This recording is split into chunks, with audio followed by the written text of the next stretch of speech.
All right. Thank you so much. Hey, Kendall. Hey, Mimi, what's going on? Oh my God, I love you so I love much. you too. This is Minister Kendall Richardson. Kendall and I have known each other for so many years. Let's just go. I never have gotten a chance to interview you on the Arts Reporter. I think we've done Blog Talk Radio Absolutely. many times on the Absolutely. Arts Reporter, Yeah. but I've never gotten you on the TV show because you travel a lot. You live in Dallas now, Yeah. but tell us what happened to you. I think you were about 18 years old. Well, I was living an unsafe life. Just out there being a teenager. Thought I was grown. Parents couldn't tell me what to do. Okay. So I got out disobedient, and I contracted HIV when I Okay. was 19 years old. Okay. And through oral sex. Mm-hmm. So a lot of people don't know that you can contract HIV through oral sex. Mm-hmm. Speak up a little bit louder. So you people don't know that you can be contract HIV through oral sex. So I'm just out educating people now. 17 years later. Yes. So I thank God, 35, that I still look well. Yeah. Because I am. You feel Yes. well. Because of Jesus. Yes. Yes. And so I thank God for allowing me to be able to give back now. Yes. Especially to that young generation. I think that what the issue is the lack of identity. We don't know who Okay. we are. We don't know where we're going. We don't have any purpose. And so I didn't have purpose. I didn't know where I was going. So I thought the streets and sex could, and the lack of not knowing what love was one of the factors of why, because I was looking for love. Mm-hmm. So I thought I could find it through sex. I had those two things mixed up. Very confused. Yeah, because sex is not love and love is not sex. Absolutely. Definitely. Now, as you went into your 20s, what were you going through with, I guess, healing or mental stability about contracting HIV? Well, it's a taboo subject for, I think, a lot of people. Mm-hmm. I think when they hear the word AIDS, I've asked people, when you hear the word AIDS, they just automatically think death. Right. They also have the stigma that it's just a homosexual disease. Right. But if you look at the word, AIDS is acquired immunodeficiency syndrome, and HIV is human immunodeficiency virus. But that is contracted through human beings, so it doesn't matter if it's gay, straight, or bisexual, whatever you want to call it. Sex is sex. Yes. And so when you're unsafe sex. Yes, and when you're doing unprotected, you can contract the disease. Doesn't matter. So AIDS really doesn't have a face. It's just, it happens through sexual encounters, of course, through needles. Yes. Which now that has really come down through the breast milk or through vaginal secretions, and then, of course, being born. But they've got a pretty good handle on the children being born with HIV. But, of course, the increase now, and the CDC has changed it in 2009, where oral sex is now one of the major modes of transmission. You were telling me about some 10-year-olds and STDs. Yeah, I mean, in certain states like North Carolina, STDs are happening as young as 10 years old. I have a problem with that when children as 10, 12, 13, 14, up to the age of 24 are contracting HIV and AIDS. So there's something wrong. There's something wrong why this generation is contracting the disease. And here in Georgia, the national average is 31% of the new infection is between the ages of 13 and 24. So out of 100, 31% of them are between the ages of 13 and 24. And so here in Georgia, it is almost matching the national average at 25% right here in Georgia. And so Fulton County and DeKalb County have the highest rate of AIDS in the entire state of Georgia. So you don't have to go very far. It's right here in the city. And so unless we address it, and it's higher in youth, and it's high in women, and then it's high in the 50 and up age group. Is now also another age group that it's happening, but it's also happening in women. And I believe that when I got into this fight, it was happening between I got in a fight for women and children. That was my fight, because women didn't have a voice in this fight, and then children didn't have a voice in this fight. And so I fight for women and children because they are the lesser voices that have been in this fight. But I do support the women and children in this fight. Now, you know, when we're talking about 10-year-olds, 11-year-olds catching STDs, which is gonorrhea, syphilis. That's herpes. Just like it's not even acceptable. Absolutely. What are some what are some ways that we can resolve this situation? Because we definitely need to educate our parents to educate our children. Well, the first thing the Bible says for parents to do is train up the children the way they should go. Yes. And when they get old, they won't depart from it. It should start at home. Yes. And parents talking to their children. If you don't teach them, the world is going to teach them. And the music industry is going to teach them. You know, you're going to have your Beyoncés and people that are a place of influence that are going to teach your children on what how they perceive life. But I realize that on the stage, that's their 9 to 5. That's their job. That's what makes their money. But when they come off that stage, they live a different life because they have to pay bills. They have to answer to who they really are in the real world. Yes. And so taxes, IRS comes for them too. You have to pay your bills. Their lights could be off. But I think that we have a misconception about, you know, what we see on television and what we hear. And the reality is that we have to learn to love ourselves and protect ourselves in this whole issue. Yes. And it starts with us. It starts with you. It starts with me. And we got to love our own selves in this fight in order to be able to make it. But it has to start at home. It has to start with people influence, such as yourself in this platform that you have, and being able to speak to people and informing them of these things are happening. This is how we can start to, it's going to take all of us coming together in the community, just like it used to be back in the day. It took a village to raise, you know, they don't do that anymore. If you go down the street and you done something, somebody's mom is going to come and talk to your mom about what you did. But now you do something and that person comes and tells your mom, the mom might cuss them out, or, you know, it's not that same love and camaraderie that we used to have back in the day.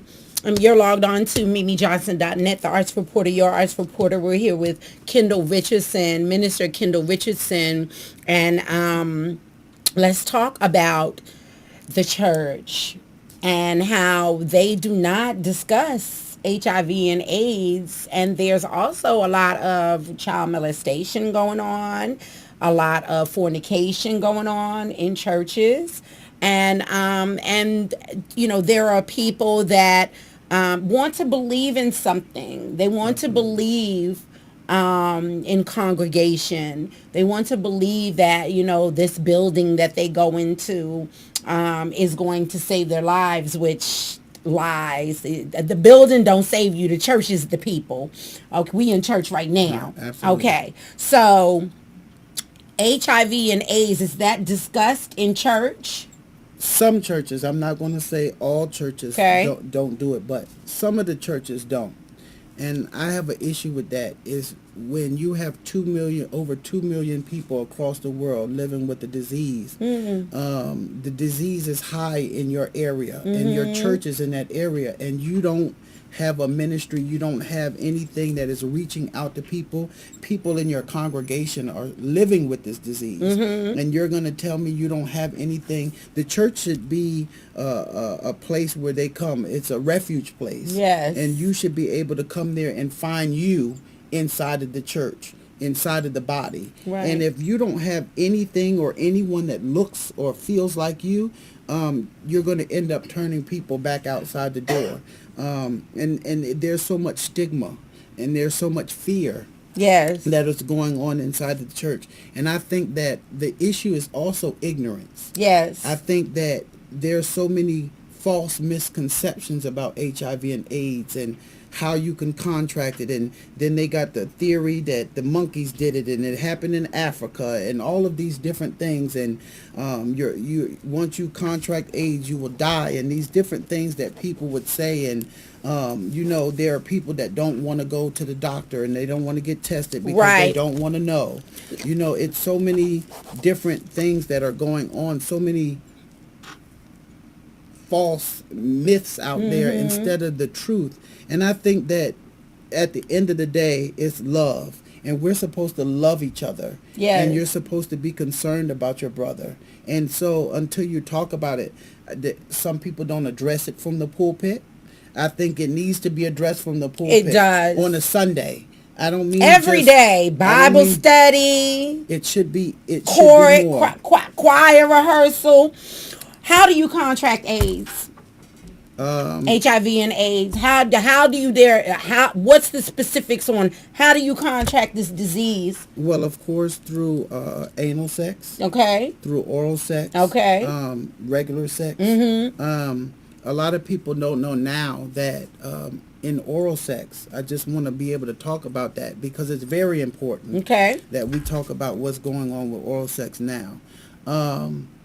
You can contract diseases like STDs like herpes or gonorrhea or syphilis, and it sits in your throat. Okay. And it can turn to cancer. Okay. And that's when they generally find out that you have throat cancer or anal cancer, because when you go into it for a routine blood test, these areas don't show up on those blood tests. I want people to know now when you go get tested, to get tested in your if you're engaged in anal sex and you're engaged in oral sex, because you don't understand that these diseases can sit in your throat. A lot of people don't know, especially in males, and why HIV happens is that in males, in the sperm, the pre-cum is where HIV is most potent. And so people know that semen is blood. So a lot of people like to brush their teeth before they engage in sexual activity. Okay. I'm not promoting you to go out there and have sex, but if you do decide to, don't brush your teeth before you have sex. Because you open up your gums. You open up your gums. Okay. And so with that, you can leave it open for that blood-to-blood contract. And so I'm not advocating that everybody just go out there and have sex. No, we're not. We are not promoting that at all. I'm just telling you so if that you are doing that, these are some safe ways. First of all, I'm part of the church, but I'm real. Yes. I live in this world. Yes. And so God even created condoms. Yes. So use them, because he already knew that everybody's not going to be at the same level, and everybody is not going to be able to until they get in a relationship with him, until they learn how to control their body. And so until that time, you got to use what wisdom, and you got to use what you have. And I don't think sometimes we just have common sense. Because of you, it made me realize that I don't need to share my body all the time. And now I'm actually waiting on my husband. When God gives him to me, I'm waiting. Because I want to, first of all, be healthy and stay healthy. Right. And you did express to me that women my age there's a high percentage now, women my age, 48, and they're going into their 50s. And so, I guess it might be corny to say, yeah, I'm saving myself for my husband or whatever. Y'all know I'm a grandmother, so it ain't like I'm a virgin, but I'm just saying. Right. The mental thoughts that you've given to me for me to keep myself in a safe place, it's because of you. But because we've been friends for years, years. And I've been through my ups and downs in relationships. You've watched me grow. And the one thing that I know that you taught me is be safe. you ain't gotta do all of that. Right. And that's where I am now. I've been like that for a minute too. And it's a good thing. It's a good thing. My thing is that we don't promote unsafe sex, but I don't promote that you should have sex without being married. Right. I think that because a lot of teenagers watch me, a lot of young women watch my shows and come to my shows and watch me. So I have to show by example that I can be this beautiful, sexy, vibrant woman, but that doesn't mean that I have to be having sex all over the place. Right. Absolutely. Okay, so now I want to talk about getting tested, and but people have a misconception that if you're in the same room with a person, or you use that's HIV or positive or have AIDS, or you use the bathroom after them, or you're close to them, that you can contract that. And I think that's so silly, but I need you to speak about that for a moment. It is not easy to really contract HIV, but it really is. But I mean, it's not like It's airborne. not airborne. Matter of fact, if it is airborne and it hits the ground, it dies within seconds. Exact, the oxygen. Yeah, so it dies. If it was on the counter, it would die. Right. Immediately. Right. So it's nothing you can catch on the toilet or kissing or Right. any of those things. You have to be doing something rigorous. Uh-huh. You know, okay. unprotected. Okay. Or just needles or anything like that. You have Okay. to be careful with those type of things, because it is a blood on blood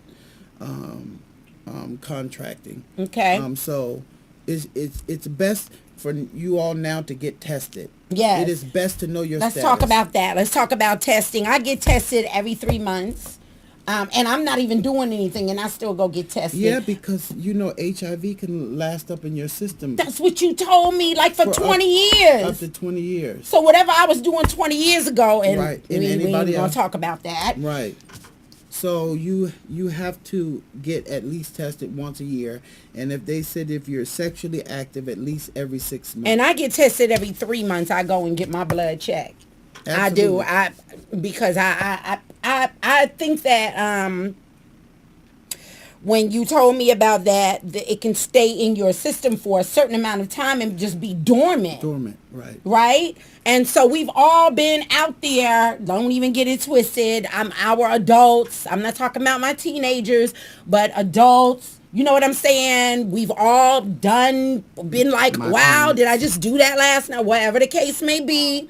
So, let's just be real with it. Be real with it. All right. Mm-hmm. So you're saying that that HIV or AIDS can be dormant in your system up to 20 years, and it takes something within your system to activate it, like a illness or something that comes in, like an opportunistic infection. Mm-hmm. There are so many opportunistic infections that come along with just being living with AIDS. Okay. See, HIV is an umbrella, and it opens up the door for you to. But let me tell you, a gateway to contract HIV is syphilis, gonorrhea are gateways for an. You can contract HIV real easy with those different STDs. Those sounds are actually gateways to contracting HIV really fast. That sounds your immune system is fighting the white blood cells, your T blood cells that fight are now challenged, and so it's easier for the disease to come right on in, because it is fighting so many different ways for you to stay healthy. And so there is a difference between HIV and AIDS. Let's know that difference. We have probably about 2 or 3 more minutes, and then we got to get on up out of here. So the difference is that it's a number. The white blood cells in to fight off infection. So if that number goes below 200, your T cells go below 200, they classify that as having AIDS. Okay. It's just a number, and that's just the scientific name that they call it. Okay. But HIV is what leads to AIDS. Yes. And so you can't. So sometimes it could be in your system so long that you just didn't even know that it was HIV, but most of the time people are finding out at the AIDS stage because they didn't get tested, they didn't know, and that's because they waited so long to, get tested that, it could already be at the state of AIDS when they find it. Some symptoms, HIV. I'm going to tell you, it's different in everybody. Okay. Everybody's not the same. Some people never had symptoms. Some people, I know even from the 80s that never even took medicine, still don't take medicine today. So it is different in everybody's. To me, it's like a spirit. Okay. In everybody, there's a spirit in somebody different. So you just got to be careful who you decide to lay down. Tell everyone where they can go get tested. Just give out a website. You can go to the CDC website, or you can go Google testing. You can go to the body website. Yes. And you can find in your local area. Just type in testing in local area. Free testing. You try to find free testing. Okay, we are going to present the Grapevine HIV AIDS Foundation Walking in Faith. Our walk, it is the 8th annual Youth AIDS Walk here in Atlanta, Georgia, Saturday, March 29th. We start at 450 Auburn Avenue at the MLK Center. At the King Center. Absolutely. 8 o'clock is registration. 8:30 is the walk. 8:30 is the walk. I will be there. And then we walk to the Capitol steps. Yes. And then we have our concert. From 11 to 4. That I'm the host. Yeah, she's hosting. I'm going to sing too. I'm going to sing. Absolutely. And I'm so proud of you for bringing it here to Atlanta. March 29th, Saturday. Meet us at the King Center at 8 o'clock. 8:30 is the walk. I just want to recap. And, of course, we're posting it all over every social network. And then at 11 o'clock to 4 o'clock, we have our concert at the Capitol Steps in Atlanta, Georgia, downtown. They're going to have testing there. The mobile unit's going to be there. They're going to be doing I'm going to get tested too then. For HIV and syphilis, because syphilis now is in the uprise in Fulton County. I bet.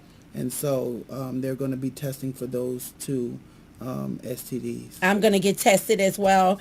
And now you need to shout out to some people. Yes, I want to shout out to JTC Exchange, which is a nonprofit organization out in Dallas that exists to promote healthy dialogue between all people from all walks of life. www.jctexchange.org, who helped fund some of this event. Then Stewart Unlimited, Yolanda Stewart on 5300 Memorial Drive in Stone Mountain. And we want to thank New Purpose, Tina Walker, and Vicki Harris. And of course, Simply United Initiatives Foundation, who is come along with us to be able to do this. I'm excited because I'm also the national director for SUIT, which is Simply United Together, as their director. So they're along with me doing this walk. So I thank God for all the people that help make this process. And of course, Mimi for definitely supporting, and also our radio station, who's going to be the station.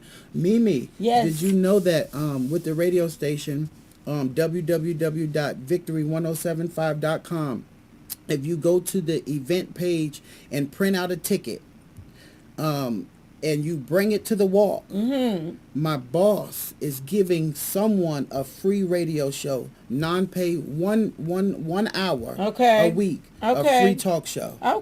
So you can go in there and register and print out your ticket, and you can win your chance for a free talk show that day. Victory1075.com. Good. All right. And I will do this promo because we got to get on up out of here. For anyone that donates $50 or more to the GoFundMe, and we'll post that at Facebook. It's all over Facebook, but it's the 8th Annual Youth AIDS Walk.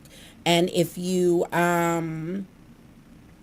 donate $50 or more, I will give you 4 weeks of free advertising on the Arts Reporter. Oh, amen. Okay, so give everybody a website that they can go to go and... We're actually working on a new website right now. But the GoFundMe, give them that.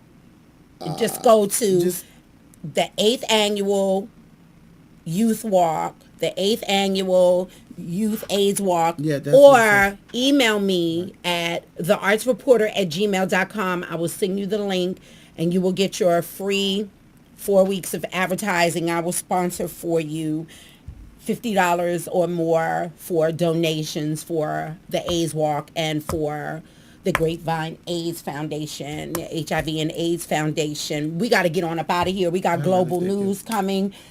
Any really last appreciate it. words? Go ahead and, give us 30 seconds. We got to go. Without faith, it is impossible to please God, but those coming to God must believe that he is, and that he is a rewarder to them that diligently seek him. Never give up on God, and never give up on yourself. Never, ever. Yes, I Amen. love it. Amen. Thank you, Kendall. I Thank appreciate you you. for this Appreciate you opportunity. so much. And I got to give a shout out to Al Burrows, because I'm overtime like crazy with it. You're tuned into the Arts Reporter, your Arts Reporter, where we focus on arts, entertainment, entrepreneurs, and inspirational life stories. Every Wednesday, it goes down right here. We love you so much. And on 3, we're going to say tartar. 1, 2, 3. Tartar! Tartar!